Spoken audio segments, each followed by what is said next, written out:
Welcome, friends of the Greasy Shop Rag. Today we're going to take a look at a 592XP Husqvarna chainsaw. It's got a big hole in the tank. Customer says it doesn't hold any fuel. So we're going to do a fuel tank replacement on this saw. And whatever other parts may have been damaged. I think it was, I thought he said it got run over. But it looks like it was dropped. Not sure. What I am sure of is that those bar nuts are really tight. We're going to need to get a longer wrench on here and break these loose. It's not often that I can't knock a bar nut loose with a scrunch, but I guess he maybe had some problems, or he's got an animal on the crew that's really likes to crank these things down. I wonder how tight the chain is. I just don't remember. This looks like it's really awkward, and that's because I thought I was going to try and, you know, keep the work facing the camera. But is it really worth it? Probably not. Look how faded this thing is. This thing sits outside in the sun always, or in the back of a truck. Well, let's take this handle off of here. There's going to be 3 screws on this side of the handle. One of them that goes through an anti-vibe mount into the cylinder, and 2 of them that go into that busted up fuel tank. And these screws may have different lengths or thread pitches depending on what model saw you're working on, so pay attention to that. You notice these 2 in the bottom are actually short fine thread screws. They go into a metal bushing in the tank. The bar, it's getting replaced. It's bent, and it probably could be straightened out. Sometimes it's a pain in the butt to get them straight and get them just right. But we've decided that the bar's just going to get replaced. Top cover looks like it's in good shape, except for that sun fading. Which is good news, because that means that the cylinder fins probably aren't broken or damaged.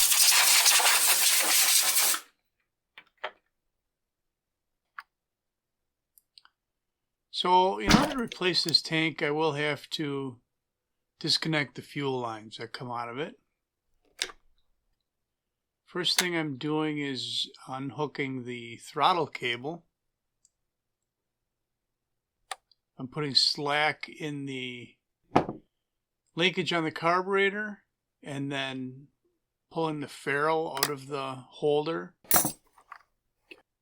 and unhooking the cable from the holder that it's in.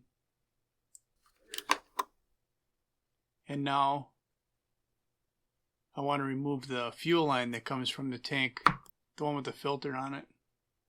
I got that pulled off the carburetor. The other line is there should be a fuel line and a vent line and a return line. Although I'm thinking about the vent.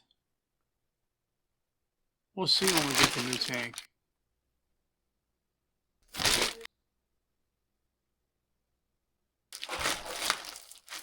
Alright, did I show you the part number? Probably not. So the vent is the green part there on the tank. And the other 2 hoses are going to be a return line and then the main fuel line with the filter on it. Alright, we know there's not fuel in the tank, but we do have to remove the filter from the end of the line so we can pull the line through that hole. I'm just kind of curious what kind of shape this filter's in. It really doesn't look that bad.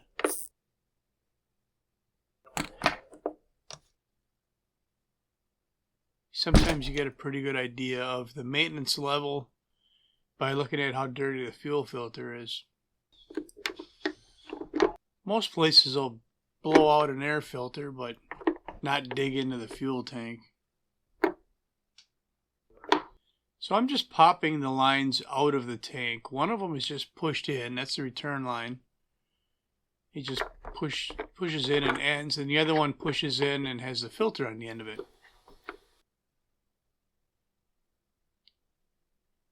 There we go.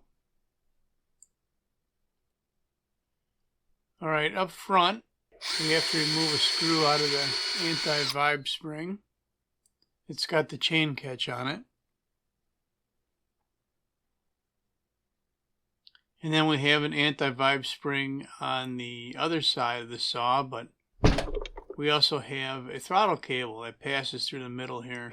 It goes through a bushing, and you're going to see this rubber bushing is actually destroyed. We'll get back to that. Now, because this thing was dropped, I'm replacing all the anti-vibe springs on it. Like that one down at the bottom, you can see is bent for sure. The whole tank is bent.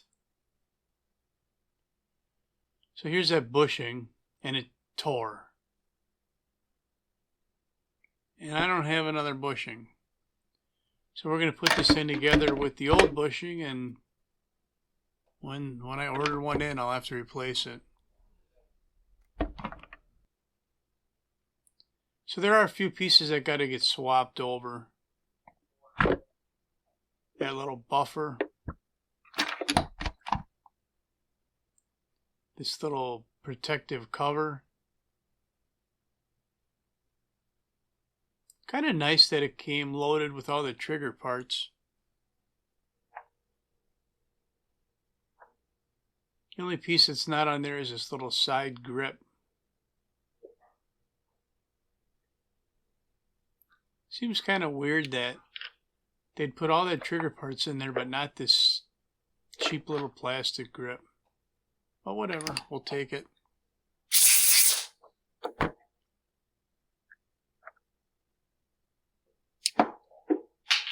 Gripes! Something hit the ground. Alright, single screw holds the grip in place. Looks good. What was on the ground? Oh, that little protective cover. It just rests on there. It doesn't even snap into place.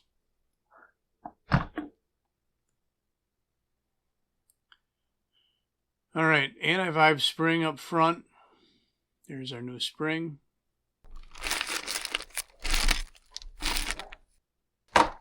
This one.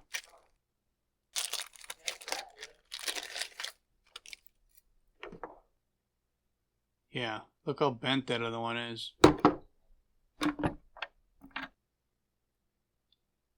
We're using a T25 bit on this.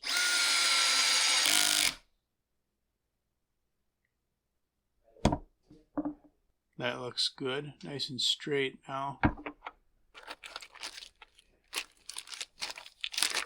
And what do we got in the other bag?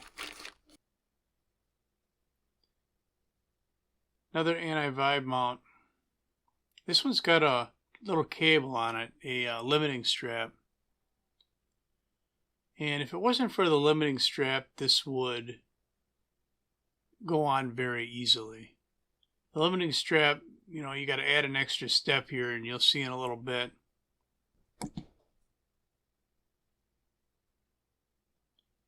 So the reason I'm taking so long to do this is that this is the first 592 fuel tank I've had to replace. I guess my customers just haven't been dropping their 592s out of trees lately.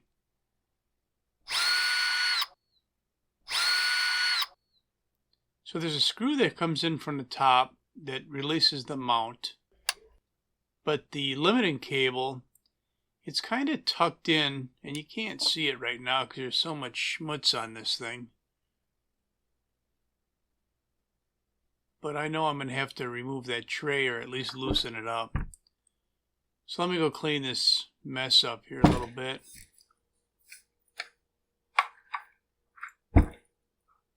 Yeah, that looks better. Now we can see what's going on. So that, I call it a carb tray. It's the plate that's underneath the carburetor. It kind of locks that cable into place. And I need to loosen up at least one screw here on this tray so that I can move it.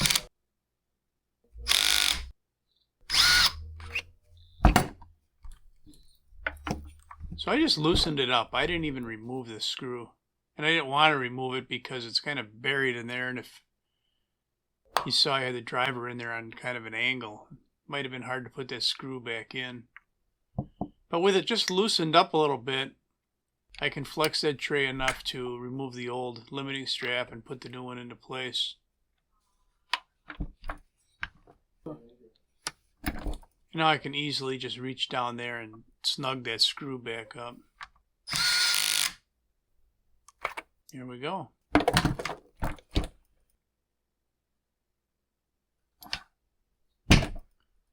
Now I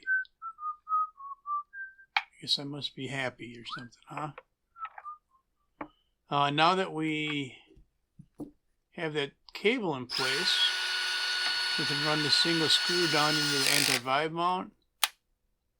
Hold that into place. That holds the carb tray in place down in that corner. There we go.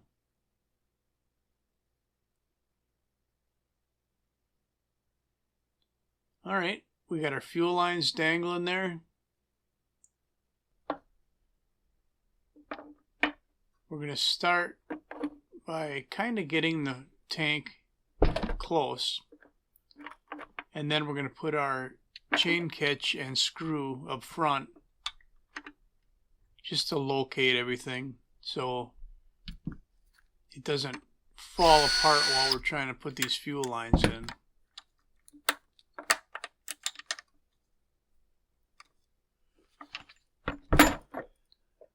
Plenty of room to work here. Yeah, that bushing's bad. I'm going to use it anyway because I don't have one.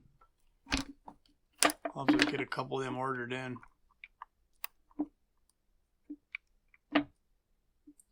Alright, so I'm snaking the throttle cable through that bushing all the time, snugging the tank up closer to position.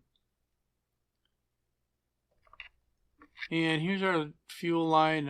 You can see that little bulge in the line near the end.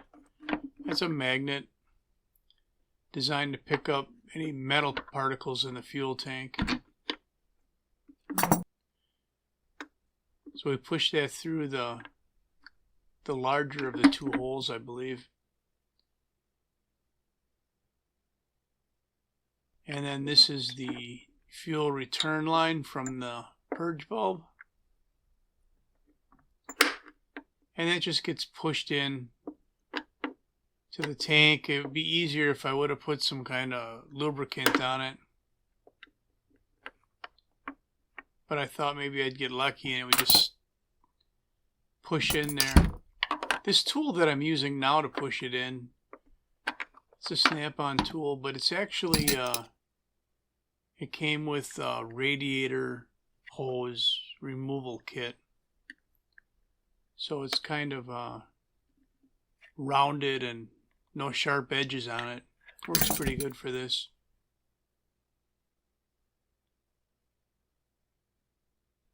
Alright, where are we at? We're going to tighten down the chain catch screw. We probably should get this screw in this other anti-vibe mount.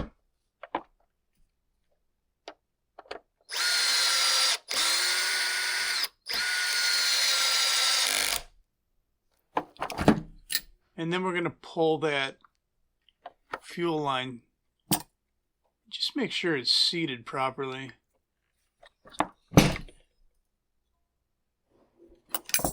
I'm pulling on the one end of it and then I'm pushing down to get it to seat into the tank. Looks like that worked. We'll get a fresh fuel filter on here for them.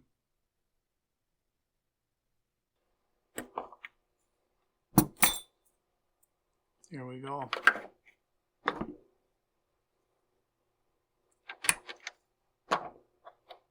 Alright, what are we going to do next? I mean, the tank is on there.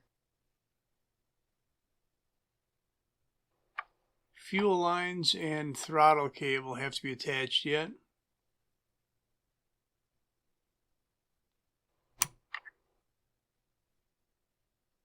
Alright, there's our throttle cable. I have to get it in the holder.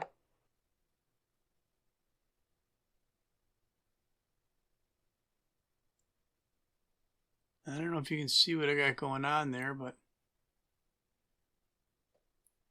I'm grabbing the cable. I'm putting it in the holder like that. And then we're going to open up the throttle and drop the end of the ferrule of the cable into the slot on the cam on the carburetor. Fumble fingers here can get that in there.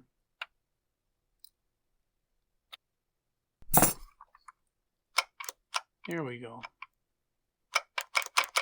Looks like it works like it should.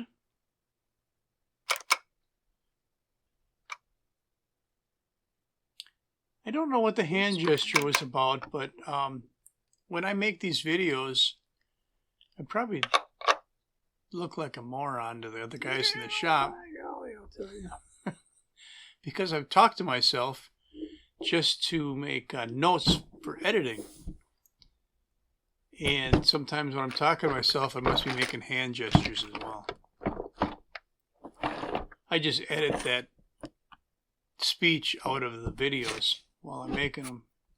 Just like I edit out all the background noise that the Neanderthal knuckle draggers are making on the other side of the shop. Alright, inside this box here is going to be our new handle.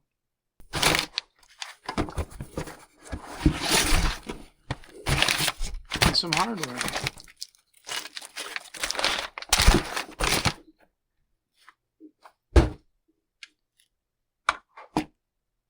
Let's take a look at that other handle. Where is it?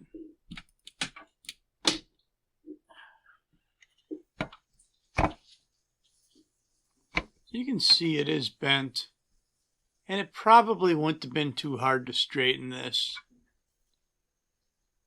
If it's just bent on one axis, it's not too bad to straighten them, but if it's bent in two different directions and you don't get it just right, then it kind of holds the tank and the chassis or the saw out of alignment. And it can be a lot of time involved sometimes to get, tweak it, mount it, try it. It's not right. Try it again. Take it back off, tweak it, try it again. I've been down that rabbit hole, and sometimes the labor time doing that is more than just replacing the handle. Now, if it was just me and my saw at home or whatever, I would straighten that handle for sure. Eeny, meeny, miny, mo. So it does make a difference which one you pick. Can't be random.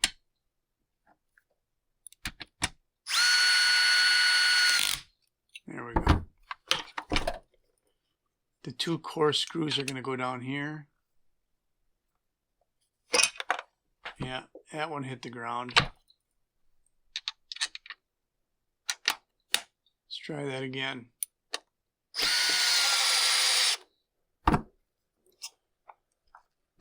And then we'll snap this into place. And we got the two smaller fine thread screws.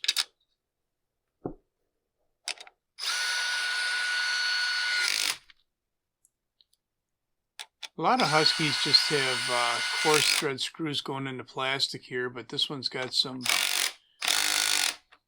bushing inserts. I do not think I got that screw in there right. So we'll back it up. And try it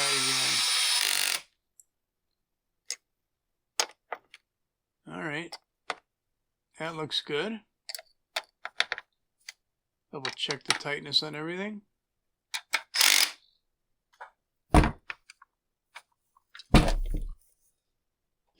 And our last anti-vibe mount. Wow, whoever works on this saw really likes to get things tight. You know, other 592s that have come through the shop haven't been like this, so I don't think these things are just shaking themselves apart. I think the guy's just likes to get things tight.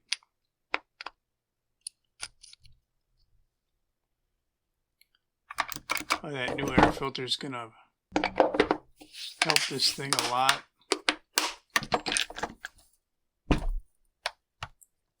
I'll get some fuel in here. Got that filter laying down in the bottom of the tank where I want it.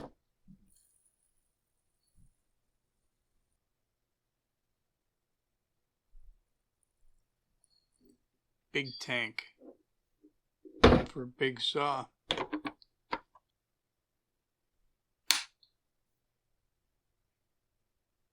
All right, well, let's hope it's not leaking. Kind of looks wet there on the tank, but that's just the new tank and all glossy and everything. So I'll try and fire this thing up, and if it runs, then that's all I'm going to have for you on the 592XP chainsaw that needed a new fuel tank. Thanks for watching. Later.